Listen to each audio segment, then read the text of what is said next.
रविवार को शरद पवार से अजीत गुट के नेताओं ने मुलाकात की। अजीत पवार ने एनसीपी के अपने खेमे के कुछ अन्य मंत्रियों के साथ रविवार को मुंबई में एनसीपी अध्यक्ष शरद पवार से मुलाकात की। सभी ने शरद पवार से पार्टी को एकजुट रखने का आग्रह किया।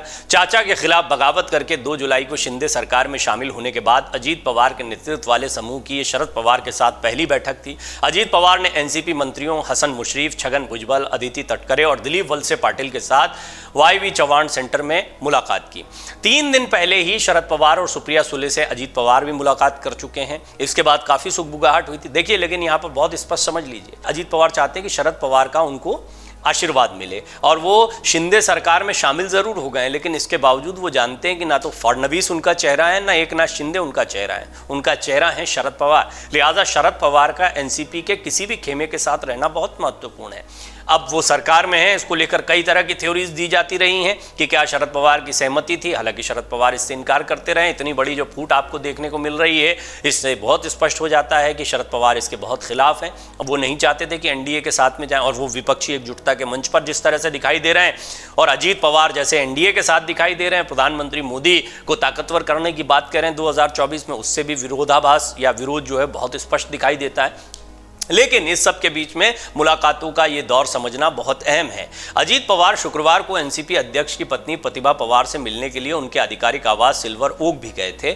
वहां उनकी मुलाकात चाचा शरद पवार और छोटी बहन सुप्रिया सुले से भी हुई थी। इस मुलाकात को लेकर सियासी गलियारों में चर्चाएं तेज हो गई थी। हालांकि बाद में अजीत पवार ने मुलाकात की वजह बताई।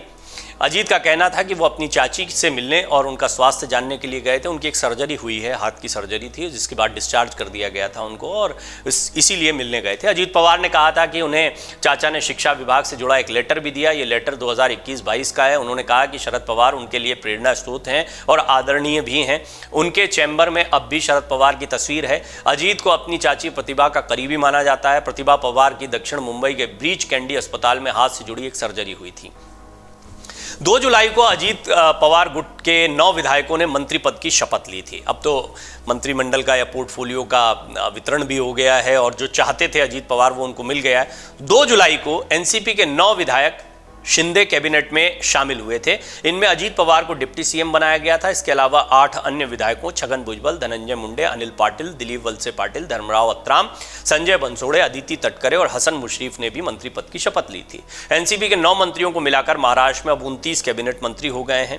2022 में एकनाथ शिंदे भी इसी तरह सीएम बने थे, बगावत करी थी अपनी पार्टी से और उसके बाद में उनके साथ में ज्यादातर विधायक आ गए थे। उन्होंने उनमें से कुछ को मंत्री बनाया, कुछ अभी मंत्री बनने की बाट जो रहे हैं। जून 2022 में महाविकास अघाड़ी सरकार को तब बड़ा झटका लगा था जब एकनाथ शिंदे के नेतृत्व में शिवसेना विधायकों ने तत्कालीन सीएम उद्धव ठाकरे के खिलाफ बगावत कर दी थी। पार्टी में फूट के बाद उद्धव को इस्तीफा देना पड़ा था। बाद में बीजेपी के समर्थन से एकनाथ शिंदे सीएम बनाए गए थे, जबकि देवेंद्र फडणवीस डिप्टी सीएम बन गए थे। आपको क्या लगता है, ये शरद पवार अजीत पवार की मुलाकात के क्या मायने हैं? आपको लगता है कि आने वाले समय में ये दोनों चाचा भतीजा फिर से एक हो सकते हैं? और कौन किसके साथ जाएगा? अजीत पवार के साथ शरद पवार आएंगे, एनडीए वाला रुख अपनाएंगे, या फिर शरद पवार के साथ अजीत पवार आएंगे, विपक्षी एकजुटता वाला रुख अपनाएंगे? 2024 के पहले कुछ सियासी समीकरण बदलते हैं तो बहुत दिलचस्प होगा, इनकार भी नहीं किया जा सकता है। आपकी राय आप अवश्य रखें। अमर उजाला अब आपके टीवी पर भी। अपने स्मार्ट टीवी पर यूट्यूब पर सर्च करें अमर उजाला, चैनल सब्सक्राइब करें और देखें ताजा खबरें, वो भी HD क्वालिटी में। और हाँ, बेल आइकन दबाना ना भूलें ताकि हर खबर हो आपके घर। अमर उजाला, निष्पक्ष, निर्भीक, निरंतर।